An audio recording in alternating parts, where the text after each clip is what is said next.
Welcome to Starlight Sci-Fi. If you love thrilling, human-centric sci-fi tales, you're in the right place. Like, subscribe, and hit the bell for more content like this. Today's story. Oh, it's a wild one. Strap in. Let's dive into You Bombed Us? Adorable. Watch this. When humanity first met the Leath, we thought we'd encountered gods.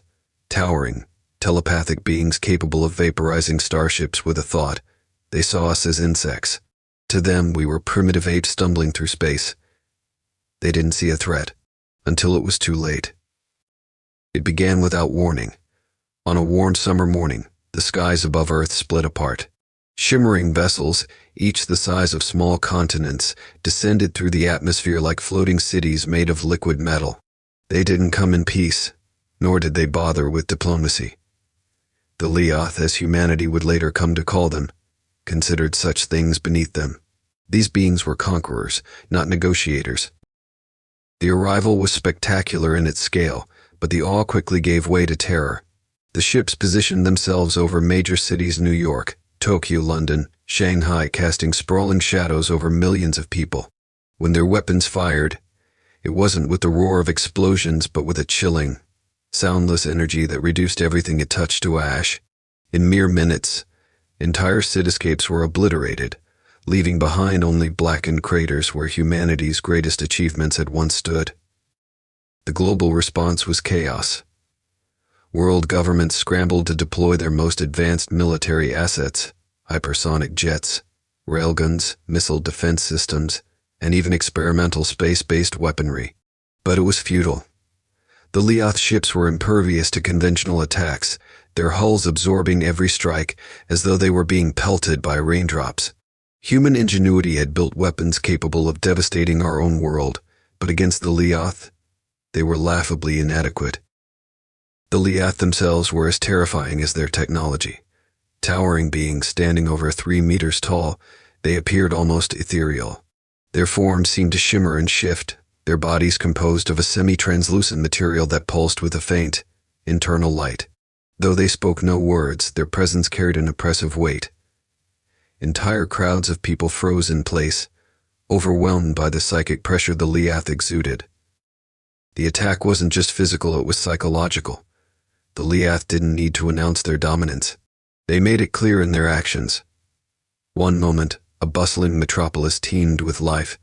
The next, it was gone, its inhabitants vaporized or crushed beneath falling debris. They didn't conquer Earth out of necessity or even malice. It was a demonstration, a warning to the galaxy that even a thriving world could be reduced to nothing if it dared to stand in their way. Humanity's desperation was palpable. Social media filled with videos of collapsing cities, terrified families huddling underground, and the futile last stands of military forces. The Leath were everywhere, their ships blotting out the sun, their attacks precise and unrelenting. In less than 48 hours, they dismantled the global infrastructure that had taken centuries to build. And yet, amidst the destruction, humanity endured. The initial bombings forced billions underground into bunkers and makeshift shelters. Leaders and scientists convened in secrecy, their communication networks fractured but not entirely destroyed. Humanity was bloodied, but it wasn't broken. The Leath didn't see this as a war. To them, it was an extermination, a necessary step to claim Earth's resources. But in their arrogance, they made their first mistake. They didn't finish the job. The embers of human resistance smoldered in the shadows, waiting for the chance to ignite into an inferno. Beneath the ruins of Earth's cities, a fragile heartbeat of hope began to stir. Humanity was scattered, bruised, and battered, but not broken. The surface was a graveyard, littered with the remnants of towering skyscrapers and the debris of shattered civilizations, yet below the surface, the survivors worked tirelessly. Underground bunkers, subway systems, and forgotten fallout shelters became hubs of desperate collaboration. The governments that had once ruled the world had crumbled within days of the Leath invasion. What remained were fragmented pockets of leadership: scientists, engineers, and military personnel who refused to accept extinction as their fate. Across the globe, these survivors communicated through hastily constructed underground networks, using scavenged technology to stay connected. They shared ideas, data, and most importantly, fragments of hope. It was during one of these exchanges that a breakthrough was made. A ragtag group of engineers in what was left of Berlin recovered a downed Leath reconnaissance drone. The sleek, alien device was unlike anything they had ever encountered. Its surfaces were smooth and seamless, giving no hint of how it functioned or where it stored power. Yet it was intact, likely dismissed as unimportant by the Leath when it crashed. This single fragment of alien technology ignited a revolution. Across the world, teams of scavengers risked their lives venturing to battle-scarred zones, collecting shards of Leath ships, drones, and weaponry. Some of these expeditions never returned, victims of the remaining patrols or the Leath's relentless orbital bombardments. But those who survived brought back treasures, pieces of a puzzle that humanity was determined to solve. Reverse engineering the alien technology was no simple task. The materials were unrecognizable, the designs baffling, and the underlying principles seemed to defy even the most advanced human physics. Yet, piece by piece, the engineers made progress. They began to understand the unique energy signatures that powered Leath weapons and the eerie psychic resonance that seemed to govern their ships. What stood out most, however, was the flaw hidden within their perfection. The Leath had grown complacent. Their technology was designed to be impenetrable, but they had never considered the ingenuity of a desperate species. They underestimated humanity's ability to adapt, to see weakness in even the most imposing strength. Meanwhile, scientists across the underground networks pushed the boundaries of their understanding. The key breakthrough came when a young physicist in South Korea discovered how to replicate the energy fields that powered Leath drones. Though it was crude and inefficient, it opened the door to something extraordinary, a weapon built from their own technology. The survivors didn't just rebuild, they innovated. Every failure became a stepping stone, every setback a lesson learned. The Leath may have seen themselves as gods, but humanity had always thrived in the shadow of insurmountable odds. The spark of resistance grew brighter with each passing day. The Leath still patrolled the skies, their ships as imposing as ever. Yet below the surface, a quiet defiance was building. Humanity wasn't just surviving, it was preparing. It was adapting, and it was ready to fight back. 6 months into the occupation, the Leath noticed something unusual. One of their massive city-sized warships, stationed in low Earth orbit over what had once been Washington, D.C., experienced a minor but unexplained disturbance. Its systems faltered momentarily, just a flicker, a hiccup, but enough to draw the attention of its crew. The Leath dismissed the incident as an anomaly. To them, humanity was little more than a primitive species on the brink of extinction. The thought that the insects beneath their ships could cause even the slightest disruption never crossed their minds. They saw humanity as broken, scattered, incapable of retaliation. But humanity had been busy. Deep underground, in hidden laboratories and converted bunkers, the remnants of Earth's best and brightest had been working tirelessly. They had spent months reverse engineering fragments of alien technology and applying their own ingenuity to create tools for resistance. What the Leath dismissed as trivial human cleverness was, in truth, a testament to humanity's greatest strength, the ability to adapt under pressure. The anomaly aboard the warship wasn't random. It was the result of a crude, hastily built drone constructed from salvaged Leath tech. It wasn't a weapon, not yet. Its purpose was far more critical: reconnaissance.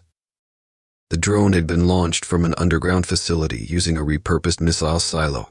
It was small, almost laughably so compared to the grandeur of the Leath ships, and powered by a hybrid energy system combining human and alien engineering. Equipped with stealth capabilities inspired by the Leath's own technology, the drone had one mission: infiltrate a Leath vessel and gather intelligence. The moment it latched onto the underside of the warship, it began its work. Invisible to the Leath sensors, it scanned the ship's structure, probing its systems and recording every detail. It sent streams of data back to Earth through an encrypted channel, revealing the warship's layout, energy flows, and, most importantly, the location of its central control core. The core was the heart of the ship, responsible for managing its weapons, shields, and navigation. What humanity discovered sent a ripple of excitement through the underground networks. While the core was heavily shielded, it wasn't invincible. A precise, calculated strike could disable it, rendering the entire ship powerless. When the drone completed its mission, it self-destructed, leaving no trace for the Leath to find. The data it transmitted, however, was a goldmine. For the first time since the invasion, humanity had a target. The Leath, oblivious to the implications, continued their reign of terror, confident in their supremacy. They didn't know that the humans they had written off as insignificant had just found their first crack in the armor. It wasn't much a single vulnerable point on a single warship, but it was enough. Humanity now had proof that the Leath weren't infallible. They could be hurt, and if they could be hurt, they could be defeated. The first retaliation wasn't loud or flashy. It was quiet, subtle, and unassuming. But it was the start of something far greater. A spark had been lit, and soon it would grow into a fire that the Leath could not extinguish. The Leath had no reason to feel threatened. For 3 years they had controlled Earth with an iron grip, their ships hovering in the skies like silent gods. Humanity's cities were ruins, its once proud armies scattered and powerless. The survivors were forced underground, fighting just to stay alive. Yet, in their arrogance, the Leath had failed to account for one critical factor: humans thrive when cornered. The data gathered by the reconnaissance drone was a revelation. It detailed the architecture of a Leath warship, mapping out everything from the location of its weapons to the vulnerabilities in its power systems. While the Leath viewed themselves as an invincible force, the schematics revealed their flawed centralized control cores that made each ship highly efficient, but also dangerously reliant on a single point of failure. The first test of this newfound knowledge came in the deserts of Nevada, where humanity had established a hidden research facility deep beneath the sands. Using the data from the drone, scientists and engineers designed a weapon specifically tailored to exploit the Leath's weakness, a guided electromagnetic pulse, surgically targeted to overload the control core of a ship. The weapon wasn't elegant, it was crude and dangerous to operate, but it was humanity's first real shot at fighting back. The plan was simple, but daring. A small, stealth-capable aircraft, built from scavenged Leath components, would carry the EMP device into orbit. The target was a single Leath cruiser patrolling the region, a ship that had been systematically wiping out what remained of Earth's surface resistance. The mission was launched with no fanfare, no grand speeches. The stakes were too high, and failure would mean not just the loss of the craft, but the possibility that the Leath would discover humanity's secret weapon before it could be perfected. The aircraft slipped through the atmosphere undetected, its human-alien hybrid systems masking its energy signature. When it reached the cruiser, it released the EMP device, a small dart-like projectile that pierced the ship's hull and detonated inside the core chamber. The result was instantaneous. The cruiser's lights flickered, its engines sputtered, and its weapon systems went offline.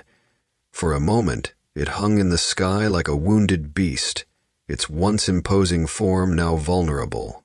Then, with a groan of failing systems, the ship began to descend. The sight of the Leath cruiser crashing into the desert was a moment of triumph for humanity. Cheers erupted in the underground bunkers as the survivors watched the footage, their spirits lifted by the first tangible victory against their oppressors. But the significance of the event went far beyond the destruction of a single ship. The Leath, for all their power, were not untouchable. They could be beaten, and if one ship could be taken down, others could follow. Humanity had found its turning point. The Leath, meanwhile, were perplexed. To them, the loss of the cruiser was an aberration, a malfunction. They had no idea that the humans they had dismissed as primitive had just declared war in the only way they could, quietly, strategically, and with an unrelenting determination that would soon become their enemy's undoing. From that moment on, the Leath began to notice strange patterns. Fleets that once moved unopposed started encountering disruptions. Ships that once dominated the skies were suddenly falling silent, their systems inexplicably failing. The humans were no longer scattered prey, they were hunters, working in the shadows to dismantle the seemingly invincible. The turning point wasn't a grand battle or an act of defiance seen across the stars. It was quiet, deliberate, and devastatingly effective. Humanity had found a way to fight, and the Lieth were just beginning to realize they had made a fatal mistake in underestimating the species they sought to destroy. The Lieth began to sense something was amiss. Their once flawless operations were unraveling, their mighty fleets suffering losses they couldn't explain. What they initially dismissed as malfunctions had become impossible to ignore. One ship lost could be an accident, 2, perhaps an anomaly, but 5 ships, then 10, crippled or destroyed without warning? That was no coincidence. Humanity's resistance had evolved into something the Lieth could neither predict nor comprehend. The crude EMP weapon used in Nevada had been refined, upgraded through relentless trial and error. What began as a desperate gamble was now a deadly precision tool. Underground laboratories churned out more advanced versions, capable of targeting multiple Lieth systems simultaneously. Engineers developed cloaking technology to keep their launch platforms hidden, while scientists experimented with hybrid energy sources to power their growing arsenal. The human strategy was simple: strike from the shadows. Open confrontation was suicide, but sabotage? That was something humanity had mastered. Resistance cells across the globe coordinated meticulously, relying on encrypted communications and decentralized leadership to avoid detection. No one bunker knew the full scope of the plan, ensuring that even if one fell, the others could continue. The first coordinated strike was an event that would later be celebrated in human history as the Night of Falling Stars. In a single night, resistance teams launched a synchronized attack on 7 Lieth vessels stationed over major regions. Each strike was timed to perfection, with stealth drones delivering EMP payloads to critical systems. The results were devastating. Over Paris, a Lieth battleship erupted into a cascade of sparks, its shields collapsing as it plummeted into the city it had once terrorized. In the skies above Cairo, another ship's engines failed mid-flight, sending it crashing into the sands of the Sahara. Across the world, Lieth warships burned and fell, their imposing silhouettes reduced to wreckage and flame. The impact wasn't just physical, it was psychological. For the first time, the Lieth experienced fear. They had spent eons as conquerors, their dominance unchallenged. Yet now, on this insignificant blue planet, they were losing ships, resources, and control.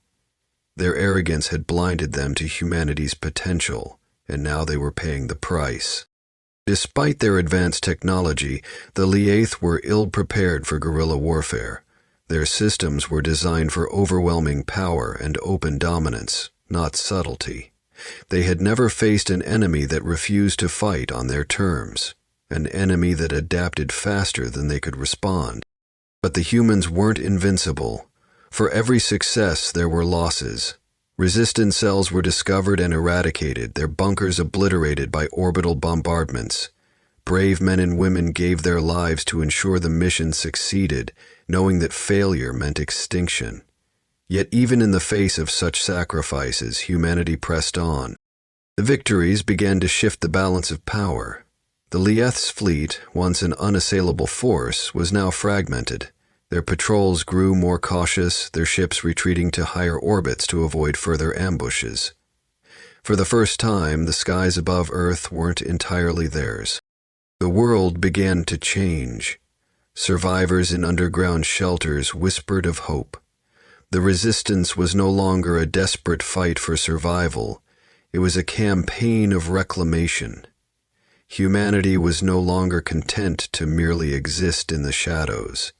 They were taking their planet back, one strike at a time. The Lieth had underestimated humanity's resilience and ingenuity, but now they faced an even greater threat: humanity's will to fight, to adapt, and to win. The shadows that once concealed humanity's despair now concealed their defiance.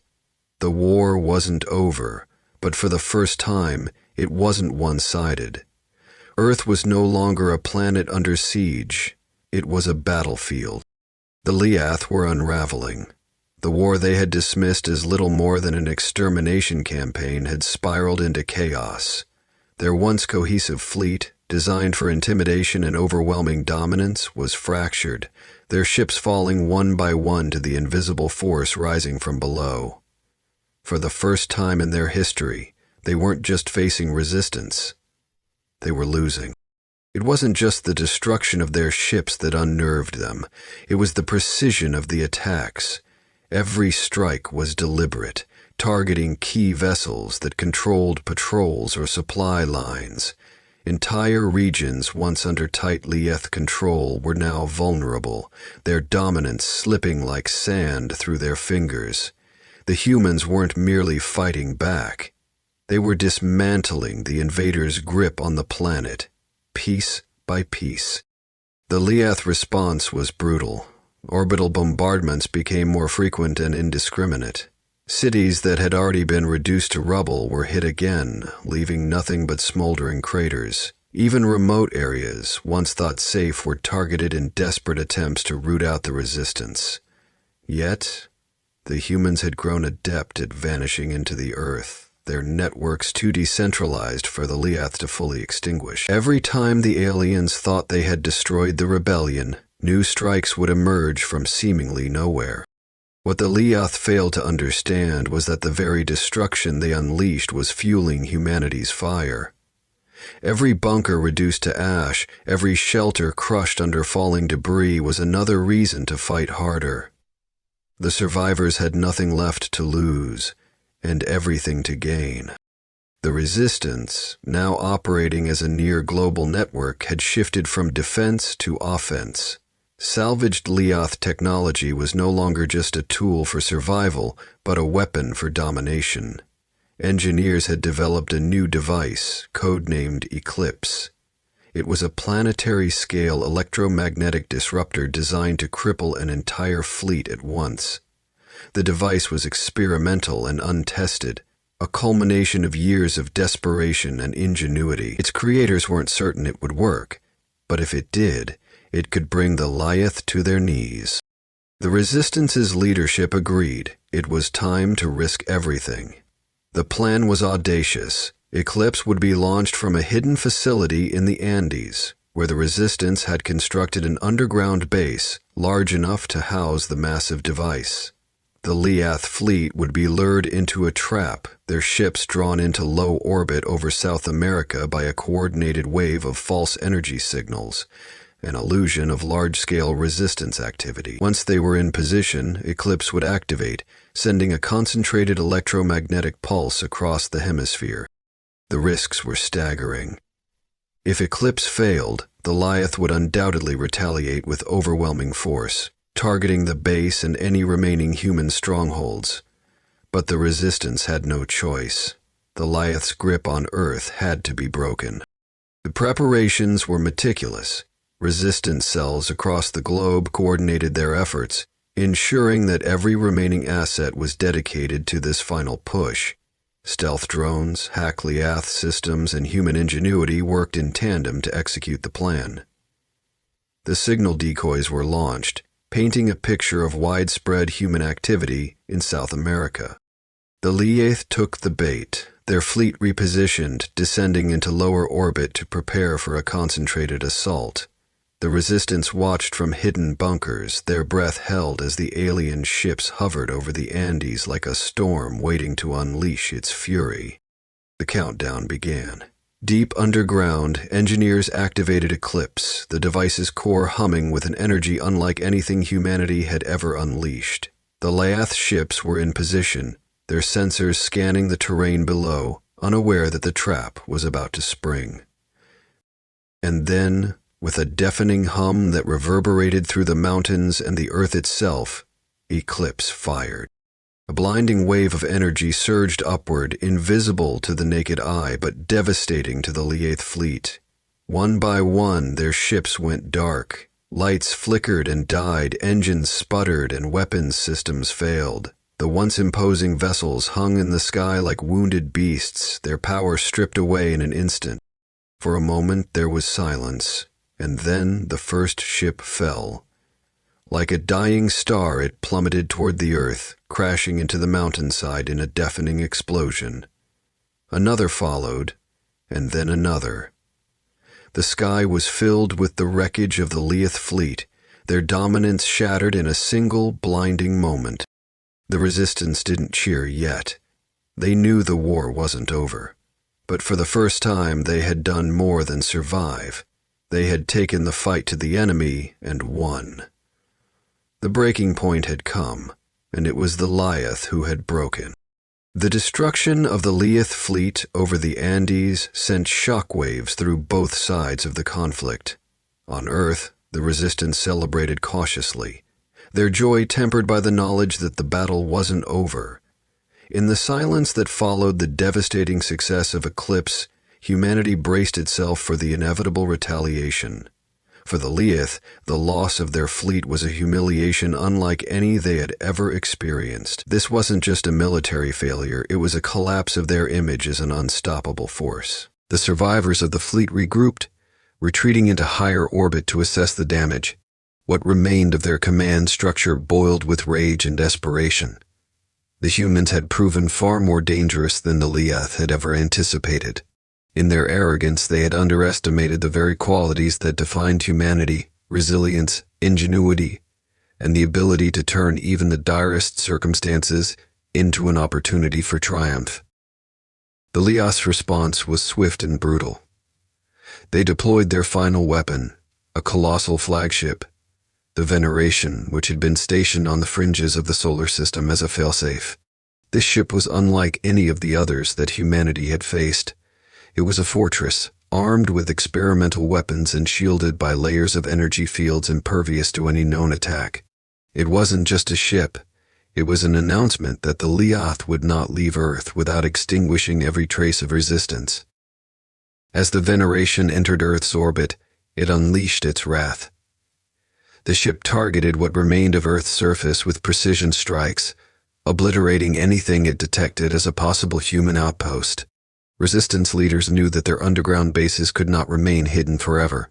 The Veneration's sensors were advanced enough to find them eventually, and when it did, humanity's last hope would be snuffed out. But humanity wasn't finished yet. The success of Eclipse had emboldened the resistance, and the destruction of the Leith fleet had bought them precious time. In the wake of their victory, scientists had uncovered a critical flaw in the Leith's energy shielding. While impervious to conventional weapons, the shields could be destabilized if struck by a highly concentrated energy surge delivered at close range. The resistance had one shot, and they knew it. The plan was simple in concept but nearly impossible in execution. A team of volunteers, pilots, engineers, and fighters would use a heavily modified stealth ship to approach the Veneration. Carrying the last remaining prototype of Eclipse, they would deliver the energy surge directly into the flagship's core. The mission was a suicide run. The ship wouldn't survive long enough to escape, and the team knew they wouldn't return. The stealth ship launched under the cover of darkness, its hybrid systems cloaking it from the Veneration sensors. Inside, the crew prepared for the end, their faces grim but resolute. They weren't just fighting for their own lives, they were fighting for every human left on Earth. As the ship approached the Veneration, the flagship's defenses activated, sensing the intrusion. Cannons fired, and energy beams sliced through the void, but the human ship weaved through the chaos with precision. Every second felt like an eternity as the crew pushed forward, their eyes locked on their target, the exposed vent that led directly to the ship's core. The moment came. The stealth ship fired the modified Eclipse device into the vent, its payload detonating deep within the Veneration. For a brief, blinding moment, the sky lit up as the flagship's shields flickered and failed. The Leith crew barely had time to react before a chain reaction rippled through the ship's core, consuming it in a massive explosion. The Veneration, the last symbol of Leith dominance, was gone. The Resistance's stealth ship, caught in the blast, was destroyed alongside it, but their sacrifice was not in vain. The aftermath was a surreal silence. With their flagship destroyed and their fleet decimated, the remaining Leath forces retreated. Their pride shattered, they abandoned Earth, fleeing into the darkness of space. Humanity had done the impossible. They had survived, they had resisted, and they had won. The victory came at a cost. Cities lay in ruins, the planet scarred by years of war. But for the first time in decades, there was hope. The survivors emerged from their bunkers to a world forever changed. They looked to the skies, not with fear, but with determination. Humanity had proven that it was more than capable of defending itself, no matter the odds. The war against the Leath was over, but humanity's story was far from finished. The stars, once symbols of conquest, now represented something new, the promise of exploration, the hope of rebuilding, and the determination to ensure that no invader would ever threaten Earth again. The resistance, forged in the fires of desperation, had become the foundation of a new era, a testament to the unbreakable spirit of humankind. Thanks for joining us on this journey into the stars. If you enjoyed this story, don't forget to like, share, and subscribe. What did you think of humanity's comeback? Leave your thoughts in the comments below. Until next time, stay curious, stay inspired, and keep looking to the stars. This is Starlight Sci-Fi, signing off.